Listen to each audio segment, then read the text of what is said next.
सतगुर कह रहे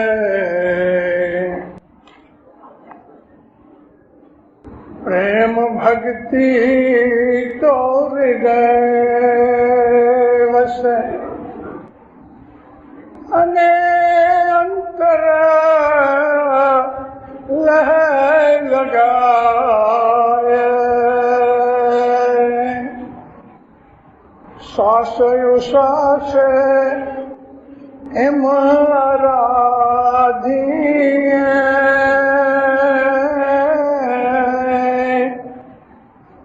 के काने सूरत ना जाए भाई काने सूरत न जाए। मौलाना हाजिर इमाम पे सलात दीनदारो ए दीनदारो, हमने अभी तक इस बात की कद्र नहीं की कि हमारी मुट्ठी में कितना कीमती हीरा है। ये मजहब हमारी मुट्ठी में एक हीरा,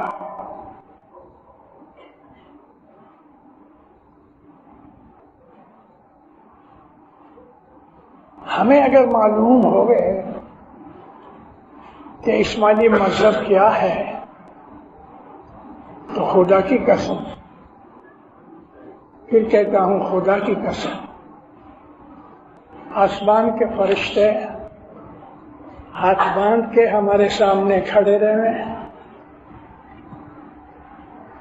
और हम खाली इरादा करें, उसको कहने की जरूरत नहीं कि ये करो, इरादा करें वो पूरा हो गए। मगर इस मजहब के अंदर हम इस तरह से रहते हैं कि जैसे हमें अपने मजहब की कोई खबर नहीं। छोटी छोटी मछलियां, कोई बड़ी उम्र की नानी के दादी थी, उसके पास गई, नानी माँ दादी माँ ये लोग बोलते हैं पानी पानी पानी है क्या? हंसने लगी,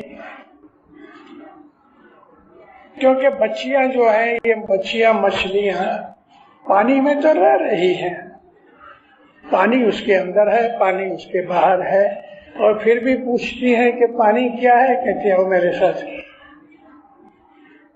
किनारे पे ले गई और अपनी पूंछड़ी का एक थपेड़ा मारा, पानी की बड़ी सी लहर आई और ये छोटी छोटी मछलियां हद बाहर निकल गई, तड़पने लगी।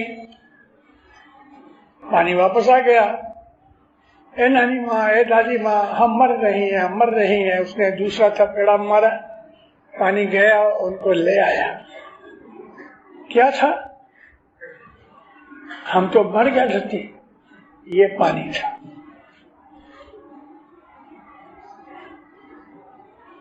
रिखिसर महाव्रत तमें आदर्यो, तमें काई न जानियो सत पंथ नो भेद रे हो मोमन भाई। मैं यहाँ आके आपके ईमान को जगाना चाहता हूँ, इसलिए हमारा ये जो इस्माइली तरीका है, हम मुसलमान हैं, लेकिन हमारा ये निज़ारी तरीका इस्माइली मजहब का, इसमें मेन चीज जो है तो वो रूहानी इबादत है जो सुबह हम करते हैं। सुबह की इबादत हमारे ऊपर फर्ज है। आप में बहुत से ऐसे हैं कि जिनके पास बैतुल ख्याल का बोल है, लेकिन ऐसा करके जरा सोचो तो इबादत करते हो? थोड़े से लोग हैं कि जो इबादत करते हैं, थोड़े से लोग हैं कि जो सीरियस है इस बाबत में कि हम सुबह की इबादत करें। ऐ मोमिनो, मैं इस्माइली मजहब की ये साइड कि जो बैतुल ख्याल की साइड है, बैतुल ख्याल की बाबत में मैं जगाना चाहता हूँ। मुझे ऐसा फील होता है सुबह की इबादत में आप लोग कच्चे हो। जमात खाने में आया हूँ, अल्हम्दुलिल्लाह आपकी दुनियावी तरक्की सुन के देख के खुश हुआ हूँ, लेकिन सुबह की इबादत में कच्चे हो। उठो, इबादत करो। सुबह की जो इबादत है वो हमारी आखिरत का भत्ता है। एक चीज हमेशा हर इस्माइली को याद करनी चाहिए, जो मौला मुर्तजा ने फरमाया है कि मौत को याद करना इबादत है। मौला मुर्तजा कहते हैं कि मौत को याद करने से दिल में नूर पैदा होता है। और हमको मरना तो है, ये कोई जरूरी नहीं कि बुढ़ा हो के ही आदमी मरेगा। जवान भी मरते हैं, बच्चे भी मरते हैं। मौत का कोई भरोसा नहीं, मगर मरना है। हमेशा इस दुनिया में नहीं रहना।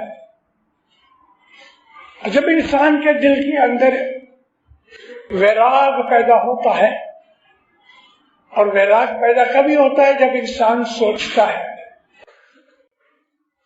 और इंसान जब सोचता है तो खुदा उसकी मदद करता है, उसको सोच विचार की शक्ति देता है। एक मशहूर हिकायत, हमारे गिनानों में तो बहुत सी चीजें हैं, लेकिन एक मशहूर हिकायत है।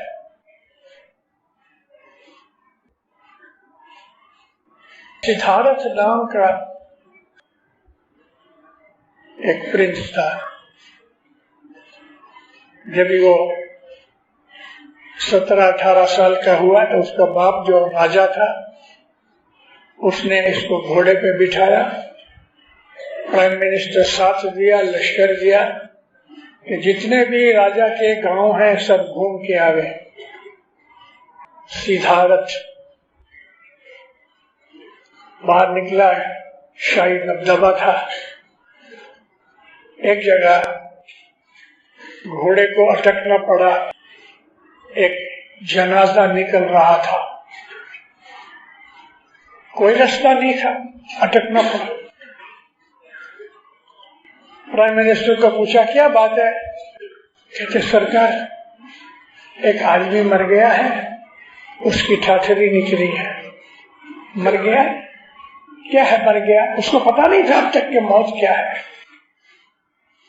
सब मर गया है, लेकिन क्या है मर गया भाई, क्या मतलब? कहता हो यार, उसको नीचे उतारा, मुंह खोल के कहा देखो ये आदमी है ना, ये मर गया है। उसको बोला उठ, तो नहीं उठा। कहते ये नहीं उठेगा। क्यों? इसके अंदर कोई एक चीज थी तो वो निकल गई। फिर ये क्या होगा? इसको जला देंगे। 18 वर्ष का लड़का, फर्स्ट टाइम, पहली दफा उसने एक मैयत देखी, पहली दफा ये सुना कि ये अभी कभी नहीं उठेगा, पहली दफा ये सुना कि अंदर से कोई चीज निकल गई इसलिए ये कभी नहीं उठेगा, और ये भी सुना कि इसको आग में जला देंगे। बहुत देर खड़ा रहा, उसको बोला चलो वापस चले, कि आगे बहुत जाना है सब, वापस चला। घर वापस आ गया, दरवाजा बंद करके सोच में पड़ा। लेकिन रास्ते में मिनिस्टर को पूछता रहा कि ऐसा सबके साथ होगा? कहते सबके साथ। तेरे साथ होगा? कहते हाँ। मेरे बाप के साथ होगा? हाँ। मेरे साथ भी होगा? होगा। ओह, तो ये अंजाम है, ये रिजल्ट है इंसान की लाइफ का कि अंदर से कुछ चीज निकल जावे, फिर वो बोलता नहीं, देखता नहीं, सुनता नहीं, खाता नहीं, पीता नहीं, दौड़ता नहीं, कुछ नहीं, एक मुट्ठी भर खाक बन गया और इसको जला देना तो ये सारा बदन वगैरह जल के खाक हो जावे, ये आखिर है। ओह, सारा दिन बैठा रहे, खाना पीना छूट गया। राजा ने सोचा इसकी शादी कर दो, शादी कर दी, बीवी आई, थोड़ा टाइम पलट गया, एक बच्चा भी हुआ। फिर एक दिन बाहर कहीं गया और कोई जानवर मरा हुआ देखा, वो चीज वापस रिवाइव हो गई, घर वापस आ गया और इसी तरह से खाना पीना सब छूट गया। एक दिन रात को हल्के से कपड़े पहने और आधी रात के बाद बीवी को देखा, अपने बेटे को देखा और महल छोड़ के चला गया, कभी वापस नहीं आया। उसका नाम था गौतम बुद्ध। एक झाड़ के नीचे बैठ गया, तब के अंदर बस सोच में बैठ गया कि इंसान है क्या, क्या चीज अंदर की बाहर निकल जाती कि फिर वो उठता ही नहीं। वो अंदर की इसी चीज को ढूंढते ढूंढते ढूंढते आखिर एक दिन उसको मिल गई, उसको ज्ञान हुआ, उसको की समझ आई क्या था अंदर के निकल जावे तो कुछ नहीं रहता। ए मोमिनो, हमारे जन्म की बाबत कभी सोची जाए। माँ के पेट में एक छोटा सा स्पर्म रहवे, माँ के लहू से वो बढ़ता रहे, एक बच्चा बन जाए, ये बच्चा बाहर आवे, आस्ते आस्ते जवान बन जाए, दौड़े, खाए, पिए, मौजे, बूढ़ा बन जाए, झुक जावे, नजर वीक हो जावे, कान सुनते नहीं है, बदन कांपता है और एक दिन फूंक निकल गई, हवा निकल गई। ये अंजाम है। और इस 2-4 दिन की जिंदगी के लिए मौला फरमाया कि 100 बरस की जिंदगी एटर्निटी में 1 मिनट के बराबर है। 100 बरस लगी जीवना बंदे, आखिर मरना होई होई। 100 बरस जियो। आजकल हजरत इमाम दुआ देते हैं 110 बरस जियो। शायद 2-5 बरस के बाद सब कह देंगे 120 बरस जियो, क्योंकि साइंटिस्ट पीछे लगे हैं कि आदमी 150 बरस जीना ही चाहिए। और आज हालत यह है कि आदमी नॉर्मली 90-100 बरस जीता है, कोई बड़ी दूर की बात नहीं, 150 बरस जिएगा। तो भले कृष्णमत कहते हैं 100 बरस जिए, आखिर मरना तो है। तो फिर क्या होगा? हमको आग में नहीं डालेंगे, मिट्टी में दफन कर देंगे। लेकिन देखना, सोचना, समझना ये है कि चलो भाई 100 बरस हुए, अंदर से हवा निकल गई, बॉडी को दफन कर दिया, लेकिन फिर हुआ क्या? वो हवा का क्या हुआ? इस हवा को हम जीव कहते हैं, लेकिन हमारी बॉडी के अंदर किस तरह खुदा ताला ने हमारे लिए इंतजाम किए है, आप लोगों को पढ़ने का टाइम नहीं। पैसा कमाने से फुर्सत नहीं, मौज मजा करने से, मुर्गियां खाने से, बिंदुका का गुड़ खाने से पता नहीं। लेकिन ए मोमिनो, पीर कहते हैं कि जब भी माँ के पेट में बच्चा रहता है उसमें जीव है, तभी तो वो बड़ा होता है। लेकिन जब वो 16 अठवाडिये होते हैं ना, 4 महीने होते हैं, तो उसमें रूह उतरती है, जिसको हम आत्मा कहते हैं। आत्मा उतरती, जीव है उसके अंदर। और जिस दिन उस पेट के बच्चे के अंदर आत्मा दाखिल होती है तो हार्ट बीट शुरू होता है, और माँ को पता लगता है, क्योंकि जैसे ही फर्स्ट बीट होती है हार्ट की, तो माँ को ऐसा शौक लगता है और वो अपने बच्चे की हार्ट बीट सुनती है। तो ये जो 4 महीने के बाद, 16 अठवाडिये के बाद जो ऊपर से कोई चीज अंदर दाखिल होती है, वो उसको हम आत्मा कहते हैं, रूह कहते हैं। और रूह जो है वो नूर है। दुख सुख रूह को नहीं, हिसाब किताब रूह को नहीं, वो पाक है, खुदा ताला की तरफ से बख्शिश है। मगर रूह जो है वो इलेक्ट्रिक की तरह, इलेक्ट्रिसिटी की तरह एनर्जी है। इस रूह की एनर्जी ब्रेन की मारिफत जीव को मिलती है, और जीव सारे शरीर के अंदर उसको डिस्ट्रीब्यूट करता है।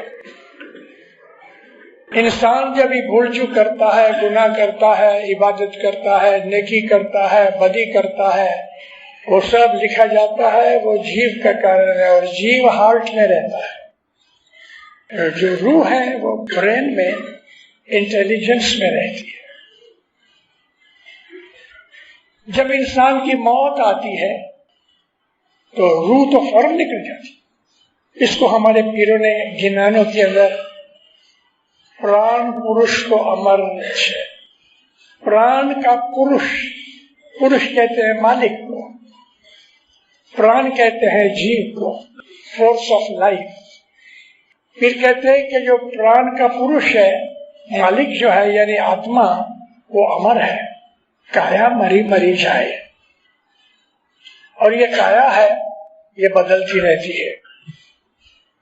जीव, एक जीव सैकड़ों जात के बदन लेता है। 184 के इस फेरे के अंदर जीव मरता भी है, जन्मता भी है। सच पूछो तो जीव मरता नहीं, वो भी अमर है। लेकिन बदन जब भी एक बदन छूट जाता है तो उसके आमाल के कारण से, मौला के हुक्म के हिसाब से उसको दूसरी बॉडी मिलती है। और जब दूसरी बॉडी मिलती है, इसी तरह से बचपना होता है, बड़ा होता है। हम इस्माइली 184 के फेरे में से निकल के आज इस मुकाम पे आए हैं कि हिंदू जिस तरह मानते हैं ऐसा हम नहीं मानते। हम ये नहीं कहते, कभी मानते भी नहीं, और है भी नहीं कि कोई इस्माइली गुजर जाए तो वापस वो गधा घोड़ा जानवर बने। हम इस चीज को नहीं मानते। इस्माइली है, गुजर गया, वो इस्माइली ही बनेगा, उसको इस्माइली मजहब में ही चांस मिलेगा। एक बच्चा है, स्कूल में पढ़ता है, 8 या 9 स्टैंडर्ड में है, फेल हो गया, तो उसको वापस फर्स्ट स्टैंडर्ड में नहीं डालेंगे, सेम क्लास में रहेगा और रिपीट करेगा। ऐसा ही हमको हमारे नेक्स्ट जन्म में वो चीजें रिपीट करनी है कि जो हम भूल गए या हमने नहीं की। ऐसे लोग कि जो छोटी सी बात के लिए अटक गए हैं, उनको दूसरे जन्म की जरूरत नहीं। ए मोमिनो, हमारे मजहब के अंदर मरहूम को जितनी दुआएं मिलती है सारी दुनिया के किसी मजहब में नहीं। सलवात का सवाब मिलता है, छाता मिलता है, जमात की दुआ मिलती है, जमात खाने में उसके लिए दुआएं आती हैं, उसके लिए मेहमानियां आती हैं, और 40 रोज तक उसके लिए हम लोग दुआएं मांगते रहते हैं। हमारे मजहब में ये हुक्म किया गया है कि हम मरहूम के पीछे 40 रोज तक दुआ वगैरह मेहमानी या तस्वीर उसके लिए करते रहे। मैं आपको याद कराऊं, अभी थोड़े टाइम पहले हमारी माता उम्मे हबीबा गुजर गए, तो हज़रत इमाम ने तालिका भेजा कि 40 रोज तक उसके लिए दुआ मांगो। 62 के अंदर प्रिंस अली खान गुजर गए, तो भी मौला ने तालिका भेजा, तो हमने 40 रोज तक उसके लिए जमातों के अंदर दुआ मांगी।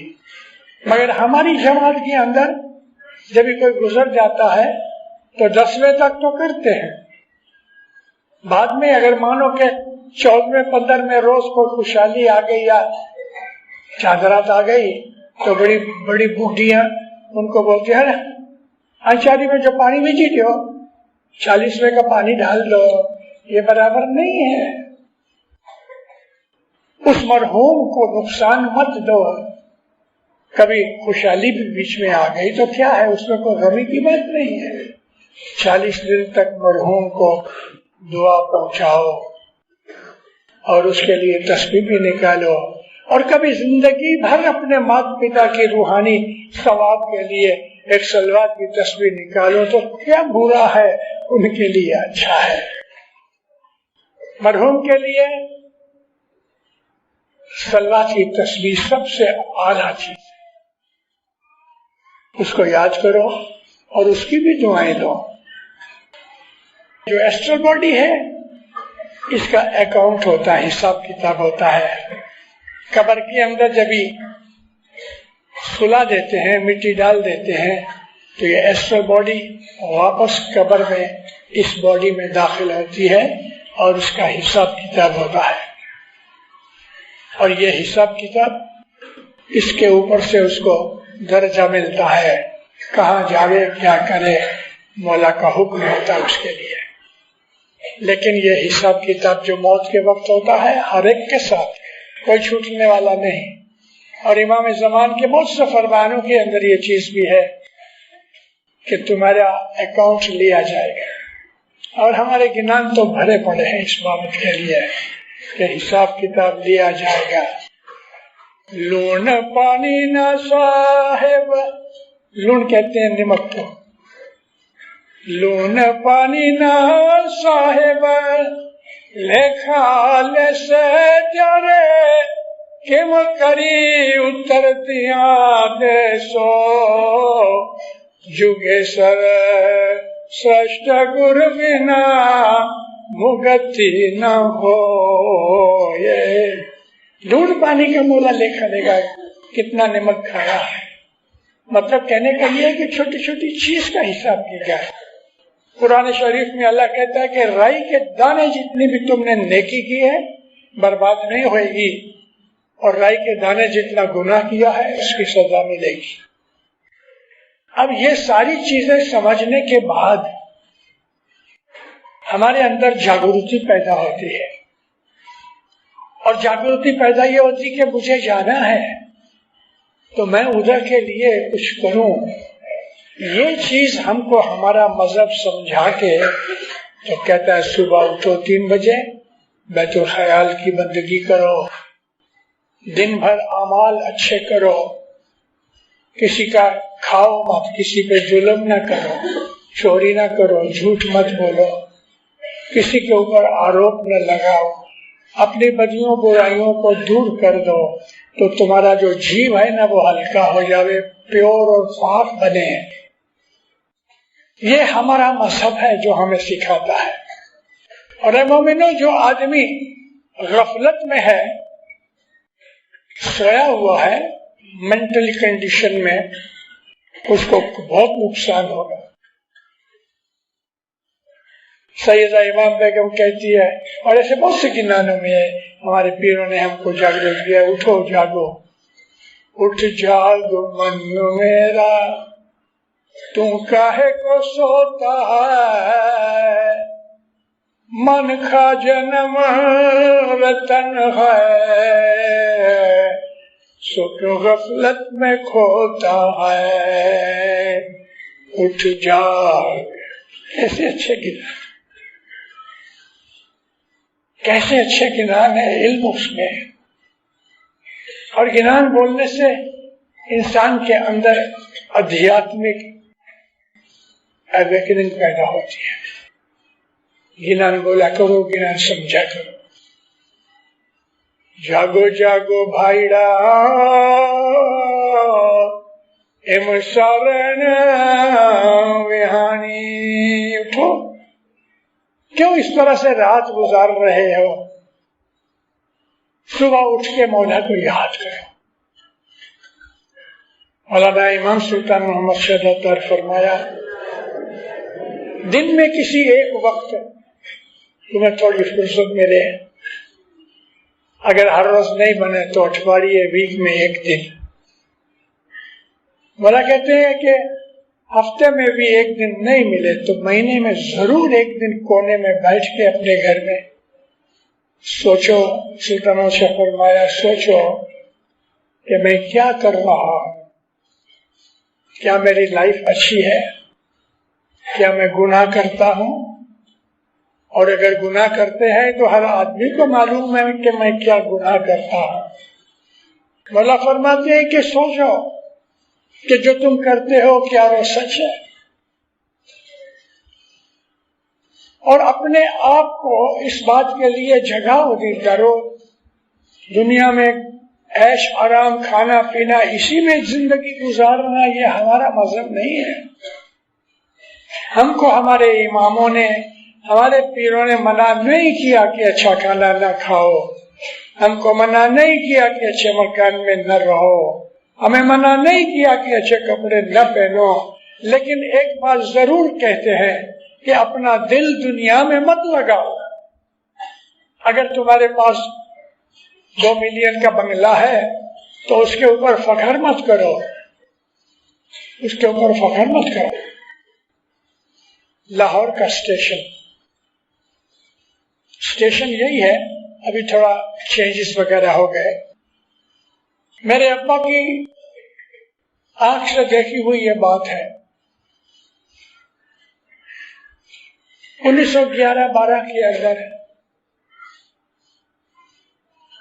लाहौर के अंदर इमाम सुल्तान मोहम्मद शहजाद को बहुत मुसलमानों ने मान मर्तबा दिया। बोला कि गाड़ी के घोड़े उतार दिए और लोगों ने घोड़े खींचे, गाड़ी खींची। बोला कि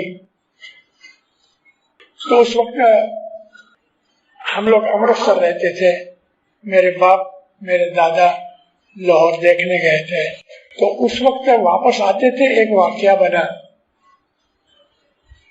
मेरे अब्बा कहते हैं रात का वक्त था, 10-1 बजे थे। लाहौर के प्लेटफॉर्म के ऊपर बहुत से लोग थे। एक बड़ी घोड़ा गाड़ी में से कोई नवाब उतरा, खूबसूरत बीवी उसकी दर्दागीने से लदी, छन-मन करते हुए ये हस्बैंड के साथ ये 2 लोग प्लेटफॉर्म के ऊपर आए और उसके पीछे नौकर चाकर खड़े रहे। गाड़ी को देरी थी तो ये नवाब और उसकी बेगम ऐसा टहलने लगे, उधर जावे फिर वापस आए। दीवार के साथ लगा हुआ एक फकीर बैठा था, छोटी सी गुड़गुड़ी थी, हुक्का हाथ जितनी, तो वो उठाए हुए था बगल में और हुक्का पीता था। गंदा मंदा बांस आवे, कपड़े से ऊपर लियाफ वगैरह लदा हुआ है। उसने देखा कि ऐसा मालदार आदमी है तो शायद कुछ मुट्ठी भर के तो बड़ी रकम देगा, तो नजदीक आया, आजिज़ी से पैसे मांगे और पीछे पीछे चलता रहा। अब क्या हुआ कि उसने एक सूटा लगाया गुड़गुड़ी का। अब जब वो हुक्का पीने लगा तो एक तनखा स्पार्क उड़ के वो बेगम की पछेड़ी के ऊपर गिरी और जलने लगी। नवाब तो जल्दी से और नौकर चाकर भागे, वो तो बुझ गई, लेकिन नवाब ने इस फकीर को जो एक हाथ मारा तो 10-15 फुट तक ये रगड़ता रगड़ता उधर चला गया, हुक्का उधर चला गया, कपड़े इधर चले गए। लोग सब खड़े देख रहे हैं। इसने उठा, अपना सामान इकट्ठा किया, कोने में जाके बैठ गया, कुछ नहीं बोला, कुछ नहीं। मेरे बाप कहते हैं हम सब लोग सैकड़ों आदमी से हैरान हो गए। ये वापस इसी तरह टहलने लगे। 5 या 7 मिनट हुए होंगे कि नवाब के पेट में दर्द शुरू हुआ। सहन न कर सका, जमीन में बैठ गया, तड़पने लगा, जमीन के ऊपर ऐसे शाही कपड़े पहने हुए लेट गया। अब बेगम को, इसकी वाइफ को पता लगा, समझ में आई कि उस फकीर को मेरे शोहर ने मारा है, उसकी बद्दुआ लगी। उसके पास गई, पांव को हाथ लगा, बाबा मेरे शोहर को मार। कोई जवाब नहीं दिया, चुपचाप रहा, आंखें बंद करके बैठा रहा। क्योंकि उसको, एक तो बूढ़ा आदमी, गरीब शख्स था, बहुत वीक था, और ये जवान इसने पठान की तरह मारा, उसको बहुत लगा। बाबा माफ करो, मेरे शोहर को माफ करो। जब ये बहुत रोई तो उसने हाथ उठाया, ऐ खुदा तू इसको बख्श दे, पहुंचा हो गया। कभी कभी हमारे गुनाहों की सजा जल्दी मिल जाती है, कभी कभी देर से मिलती है। देर से क्यों मिलती है? अल्लाह कहता है कि तुम जब गुनाह करते हो तो मैं उसकी पनिशमेंट रोक रखता हूं। तुमने जो अच्छे काम किए हैं, मैं उसकी पहले तुम्हें बख्शिशें देता हूं, अच्छे कामों की। फिर जब वो अच्छे कामों की बख्शिशें हो जाती हैं, तब मैं तुमको तुम्हारे गुनाहों की सजा देता हूं। इसलिए बहुत दफा गुनाह आज करो, सजा 10 बरस के बाद भी मिलती है। ऐसा भी हुआ है कि आदमी मौत से 2-3 बरस पहले कोई बहुत बड़ा गुनाह किया है, तो दिनदारों उसको मौत के बाद भी सजा मिलती है। खुदा की सजा से हमें बहुत डरना चाहिए, और इसलिए दुनिया से दिल उठा के धर्म में, मजहब में दिल लगाओ कि एक दिन मरना है और कोई छुड़ा नहीं सकता मौत से, कोई नहीं। हमारा मजहब हमें बहुत दुनिया और दीन दोनों के इल्म देता है। कुछ ऐसे गुनाह होते हैं कि बैंक अकाउंट की तरह, जिसमें 3 कॉलम होते हैं, विथड्रॉल, डिपॉजिट और बैलेंस। आपने 1000 रुपए अंदर डाले, डिपॉजिट में आए, बैलेंस 1000 हो गया। 2-4 दिन के बाद 10,000 रुपए डाले, बैलेंस 1100 हो गया, 11,000 हो गया। अब जितने निकाले हैं इतने घटता रहा। ऐसा ही कुछ नेकियां ऐसी हैं कि हमारे छोटे छोटे गुनाहों को वाइप आउट कर देती हैं, निकल जाती हैं। कुरान में शरीफ में ये लिखा हुआ है, इन्नल हसनात युज़हिबन सय्यात। नेकियां छोटे मोटे गुनाहों को खा जाती हैं, यानी कि वो माइनस प्लस में आ जाती है। इसी तरह से कोई ऐसे गुनाह है कि हमारी छोटी छोटी नेकियां खा जाते हैं। इस तरह चलते चलते चलते बड़ी नेकियां ऐसी हैं कि जो इंसान को मालदार बना देती हैं, और उस आदमी को गुनाह भी करता है तो भी सजा नहीं मिलती। कभी कभी लोग पूछते हैं, मिशनरी साहब वो आदमी दिन ब दिन ऊपर उठ रहा है, मिलियन बिलियन बनाए हैं, ये है वो है, मगर उसको पता नहीं कि उसने कुछ नेक काम भी किए हैं कि जिसके हाजिर इमाम पहले उसको एवज देता है। लेकिन जब भी नेकियों का एवज खत्म हो जाता है तो फिर उसको मार पड़ती है, और खुदा की मार के हजारों तरीके हैं, हजारों, एक नहीं दो नहीं, हजारों तरीके से खुदा हमको मार मारता है। और बड़े में बड़ी मार जो है ना, दिल का जलापा है, दिल जलता है और फिर उसके दिल में हसद पैदा होता है, हासिद के दिल में आग जलती है, हासिद के दिल में आग जलती है। फिर सदर माँ बाप कहते हैं, हम लोग गिनान तो पढ़ते हैं दिन भर, लेकिन हमने गिनानों में कभी ध्यान ही नहीं दिया। अलफ निराले खालक राजा, इस गिनान में एक पाठ है, दोज़ख घट अंदर कुआं अगंदा, दोज़ख घट अंदर कुआं अगंदा, दिया शैतान केरा थामाए जी। घट के अंदर दोज़ख की तरह, जिस तरह दोज़ख में अग्नि का एक कुआं है, फायर का एक वेल है, यानी अंदर फायर जलती है, तो घट के अंदर अग्नि का कुआं है, जलापा होता है। फिर माँ बाप कहते हैं ये उसके घट में दोज़ख है, वहां शैतान का वासा है, बद ख्याल करने वाला, दूसरों की बुराई करने वाला, खराब काम करने वाला, मुर्शिद से दूर हट जावे, मौला का माल खा जावे, दसवंत खा जावे, ऐसे सब काम करता है, नेकियां भी करता है, सखावत करता है, तो उसकी सखावत नेकियों का उसको इवज़ मौला देता है। लेकिन जब ये खत्म हो जाता है तो फिर उसको पीटता है, अंदर जलापा होता है और किसी सूरत में चैन नहीं।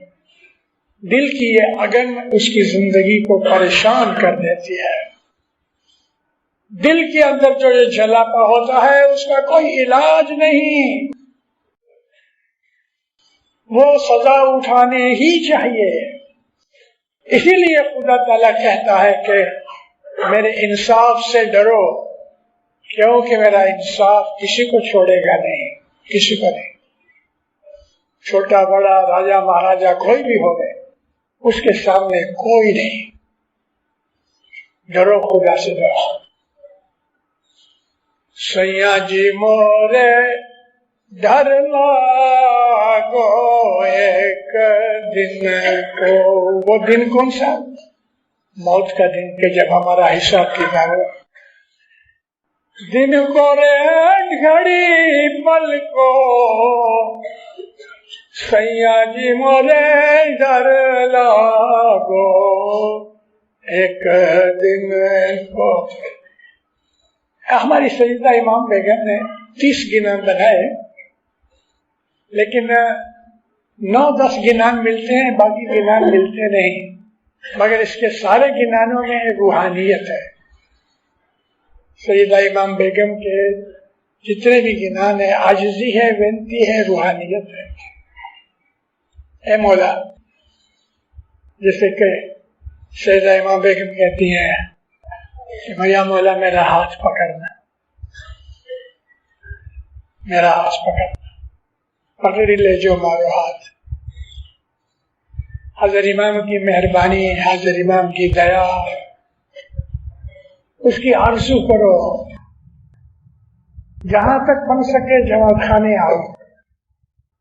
बड़ी उम्र के लोग या कोई कारण सर नहीं आ सकते जमात खाने, तो मोमिना हो, सुबह 3:45 बजे उठो, हाथ मुंह धो के जमीन पे कारपेट पे बैठ के इबादत करो, कुर्सी पे नहीं। जमीन पे बैठना आजिज़ी है, कुर्सी पे बैठना बड़ाई है। और आजकल हमारे जमात खानों के अंदर कुर्सी पे बैठने वाले ज्यादा हो रहे हैं। उनमें आधे ऐसे हैं कि नीचे बैठ सकते हैं, लेकिन फिर कुर्सी पे बैठते आराम के लिए भूल गए हैं कि मैं हज़रत इमाम के दरबार में हूँ। जमीन पे बैठो, आजिज़ी करो, आंखों में से आंसू निकालो, मौला के हुजूर में आजिज़ी करते वक्त जितना बन सके हम्बल बनो। ह्यूमिलिएशन जो है अंग्रेजी जबान का जो लफ्ज है, आजिज़ी है, आजिज़ी।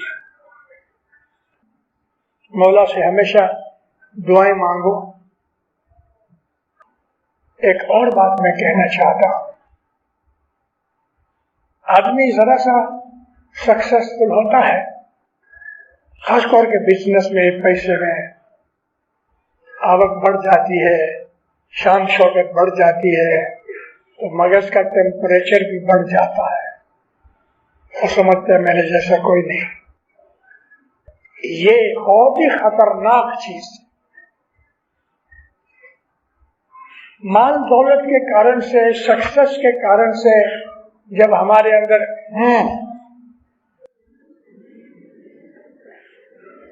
जब ये आती है ना हो, तो ऊपर मौला जो है ना, उसकी आंखों में नफरत पैदा हो। खुदा उसको हेट करता है कि जो आदमी अपने आप को बड़ा समझता है। बड़ाई मौला की खाना है, खुराक है। तकब्बुर कहते हैं उसको अरबी जबान में, प्राइड, ये उसका खाना है, क्योंकि उससे बड़ा कोई नहीं, बड़ाई उसकी है। वो कह सकता हूं मेरे सिवा कोई नहीं, हम नहीं कह सकते। हमको तो एक मच्छर मार डाले। इसलिए अपने आप को हमेशा नीचा समझो, हम्बल समझो, कभी बड़ाई नहीं करना किसी भी चीज की, किसी भी चीज की। कि जिस चीज की आप बड़ाई करोगे, थोड़े टाइम के बाद वही चीज दुश्मन बन जाएगी, वही चीज दुश्मन बन जाएगी, जलील कर देगी, ख्वार कर देगी, आदमी को मिलिया मेट कर देगी। मैं कभी कभी हिस्टोरियन होने के नाते हिस्ट्री की बातें करता हूं। इथियोपिया में राजा था हेली सिलासी बादशाह, उसको एम्परर कहते थे, लायन ऑफ जुदा, तुमाखी वाला आदमी, जुल्म करता था। खून हुआ और उसकी मिलिट्री ने उसको उतार दिया, और उसके जुल्मों के कारण से, करने वाला खुदा है लेकिन कराता है, जो जनरल ने उसको उतारा उसने उसको जेल में डाला। जेल क्या थी? एक छोटी सी मिट्टी के बना हुआ रूम था, आजू बाजू में पहरे थे, भाग नहीं सकता। उसको जलील करने के लिए एक बड़े प्लेट में, लंबी ट्रे में खाना देवे, एक साइड में ये खावे, दूसरे साइड में कुत्ता खावे।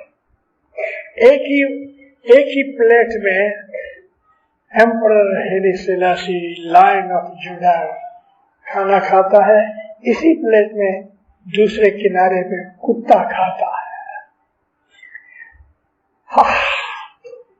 जब मैं पहली दफा मैंने ये चीज पढ़ी, मैं रो पड़ा।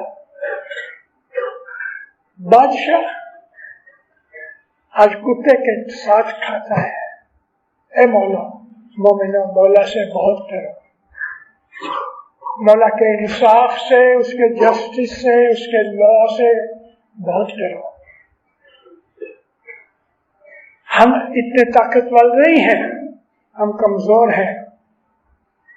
एक कुत्ते के साथ लड़ना हो तो आदमी लड़ नहीं सकता। कोई जंगली जानवर के साथ आदमी लड़ नहीं सकता। 10 इंच का सांप काटता है तो मर जाता है। ये छोटा सा भूं भूं करता हुआ जो मच्छर काटता है तो बुखार आ जाता है। क्या है आदमी? इंसान क्या है? एक मुट्ठी खाक, और उसमें इंसान की बड़ाइयां, इंसान के दबदबे, इंसान के ऐश आराम लेना देना मेरे जैसा कोई नहीं है। हमारे पीर कहते हैं, अपने दिल के अंदर ये सोचो, मौला की बड़ाई करो और कोई बड़ा नहीं। आपस में मोहब्बत रखो, मैं एक चीज और कहनी चाहता हूं, और वो ये है कि मुझे कराची में आए हुए एक वीक लगभग हुआ। मैं 6 तारीख को इधर आया, आज 14 तारीख है, और मैं आगे चलूं उसके पहले गई काल मौलाना आज़र इमाम की जन्म खुशहाली की आपको मुबारक। तो मुझे एक वीक हो गया है। मेरे पास इस एक वीक में 40 से 45 ऐसी बातें आई हैं कि मियाँ बीवी के झगड़े होते हैं। मोमन भाइयों में गुस्सा बहुत है, मैं 80 वर्ष से जानता। ये जो गुस्सा है हमारे मजहब में हराम है, हमको हमारे पीरों ने मना किया है। ए मोमिनो, जो रूहानी आदमी होते हैं उनका घर संसार भी अच्छा होता है। मियाँ बीवी दोनों समझू होते हैं, इबादत करते हैं, बच्चे नेक फूल की तरह होते हैं, खुदा की रहमतें नियामतें उतरती हैं। भले करोड़पति नहीं बने लेकिन सुख की रोटी खाते हैं। सुख की रोटी खुदा की बड़ी नियामत। घरों में लड़ाई झगड़े,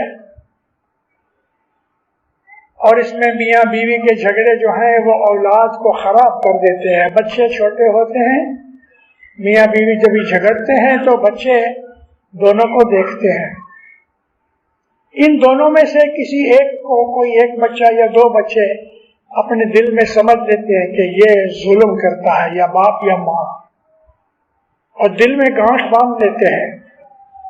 बच्चे बोल नहीं सकते, एक्सप्लेन नहीं कर सकते, लेकिन छोटी उम्र से वो 2 में से एक को हेट करते हैं, या बाप को हेट करते हैं या माँ को हेट करते हैं।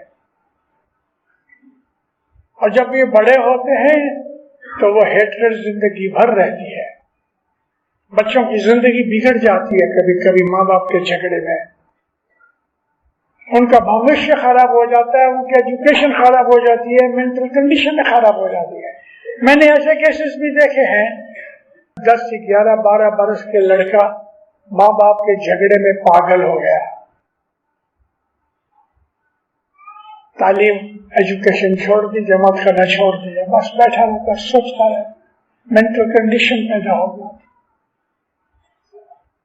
अगरचे इस बच्चे ने अपना जो कुछ भी अमल किया है पास्ट लाइफ में उसके हिसाब से इसको सजा मिलती है, लेकिन इसका कारण कौन बना? माँ या बाप। ऐसे केसेस आज जमात में बहुत हो रहे हैं, कनाडा अमेरिका में भी, और कम नसीबी से पाकिस्तान में ये चीज घुस रही है। अपने घर की जिंदगी ठीक करो। कुछ औरतों का वाक है, मर्दों का ज्यादा है। वो औरतें के जो पढ़ना लिखना जानती है, और खास तौर पे वो अमेरिका यूरोप वगैरह की साइड में झगड़ा करे तो आधी मिलकत मिले उसे, तो जानबूझ के झगड़ा करने वाली अभी निकली हैं। मगर यहाँ यह चीज नहीं चलती। यहाँ घर के अंदर बच्चों की खातिर और अपनी आकबत की खातिर, अपनी रूहानी जिंदगी की खातिर, अपने मजहब की खातिर सुख शांति से रहो। खाओ पियो, क्रोध गुस्सा न करो, नम कस कर लो। भाइयों या बहनों के अंदर भी कभी ऐसा होता है तो बच्चों को समझाओ, इग्नोर करो, सहन करो, झगड़ा ना करो, नम कस करो, प्रेम से रहो, भूल जाओ। ये चीजें रूहानियत में काम आती हैं, और सुबह की इबादत में तो खास तौर पे काम आती है कि हमारा जो टेम्पर है वो कैसा है। मोमन तेजे धरती जेवा फिर कहते हैं, धरती जेवा है, ये जो धरती है इसमें कुछ भी डालो, धरती बेचारी सहन कर लेती है। गंदी चीज डालो, अच्छी चीज डालो, धरती सब कुछ सहन कर लेती है। मोमन ते धरती जेवा। शांत बनो, सहन शक्ति पैदा करो, पेशेंस पैदा करो, और दुनिया की जो चीजें हैं जो हमारे रूहानी साइड के विरुद्ध है, हमको हमारी रूहानियत के लिए खराब करती है, उन तमाम चीजों को, जैसे कि लालच है, गुस्सा है, ईर्ष्या है, हसद है, इन चीजों से बचो, मन का सुख पाओ। मैं फिर दोहराता हूं, मैं बहुत दफा अपनी आवाजों में कहता हूं, ये मेरा ईडियम है कि आधी रोटी खाओ सुख की खाओ, आधी रोटी खाओ सुख की खाओ, और अपने मौला से मोहब्बत करो, अपने मौला की फरमान बरदारी करो, अपने मौला की बड़ाई करो, अपने मौला को याद करो, अपने मौला को हमेशा अपने बच्चों की तरफ भी ले जाओ, उन बच्चों के साथ बैठ के मौला की तारीफ करो, अपने मजहब को सिखाओ। इसी तरह से जमातों के अंदर भी सुख शांति से रहो, इमाम के बनाए हुए लीडरों का मान करो, इज्जत करो, इमाम ने उनको बढ़ाई दी है, और इन सब के हुक्म में रहो, क्योंकि जो कुछ भी हमारे कायदे कानून में हाजिर इमाम ने लिखा है वो हाजिर इमाम ने लिखा है। इसलिए ऐ मोमिनो सुखी और आबाद रहो, बोला आपकी नेक उम्मीदें पूरी करे, आफत बलाएं दूर करे, बदियों बुराइयों से बचावे, बलाएं आफतें बीमारियां तकलीफें दफा करे, बोला आपकी नेक उम्मीदें पूरी करे, दस्तबंदी बनाए, हकीकती समझ दे, इबादत का शौक दे रहे, जमात खाने की हाजिरी में आपको तौफीक दे रहे, घरों में जमातों में सुख शांति मोहब्बत इत्तेफाक दे रहे, जमीन और आसमान की तमाम बलाएं दूर करे, मौलाना हाजिर इमाम आपको तंदुरुस्ती दे रहे, आपकी आल औलाद कुटुंब कबीले को तंदुरुस्ती से रखे, सुख शांति से रखे, रोजी रिज़्क़ में बरकत दे, आपकी जॉब में आपके व्यापार में मौला आपको बरकत दे और हक पे रखे, कोई का मोहताज न करे। मौलाना हाजिर इमाम हमेशा आपको आपकी रूहानी बख्शिश दे, सुखी आबाद।